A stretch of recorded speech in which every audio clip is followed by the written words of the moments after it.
Story பார்த்தேன் bro. நீங்க ஏதோ ஒரு ஸ்டூடெண்ட்டை பே அவுட் எடுத்துருக்கீங்க போட்டீங்க. மோஸ்ட் ஆஃப் த டைம் வந்து என்ன ஆகும்னா, என்னோட அதாவது அனாலிசிஸ் மட்டும் தான் ப்ரோ எப்பயுமே இருக்கும் சார்ட்ஸ்ல. நான் என்னோட ப்ராஃபிட் எல்லாமே எப்பயும் எங்கேயுமே நான் ஷோ பண்ணதில்லை. ஓகேவா? அதாவது ப்ராஃபிட்டை ஷோ பண்ணி அதாவது ஒரு கான்ஃபிடென்ஸை கொடுத்து மக்களை இழுக்கிறது வந்து நமக்கு செட் ஆகாது. ஓகேவா? சார்ட் பேசணும், ப்ரோ கரெக்ட். சார்ட்டு தான் சொல்லணும். ஓகேவா? அதுல தான் நம்ம எவ்வளவு ஸ்ட்ராங்கா இருக்கோம், எப்படி இருக்கும்னு தெரியும். மக்கள் நிறைய இன்ஃப்ளூயன்சஸ் வந்து வெறும் டாலரா போயிட்டு இருக்கும் மேலே.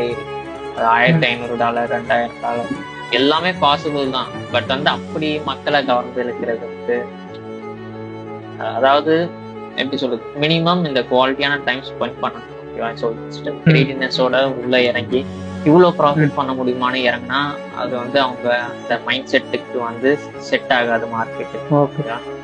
1 இயர் அதாவது 6 மாசம் அந்த மாதிரி வந்து இன்ஸ்டாகிராம்ல இருந்து பார்த்து வர்றவங்க எல்லாம் இந்த மாதிரி ப்ராஃபிட் இவ்வளோ வருதான்னு சொல்லி இந்த கிரீடினஸோட வர்றவங்க எல்லாம் தாக்கு பிடிக்க முடியாது மார்க்கெட்ல. ஓகேவா?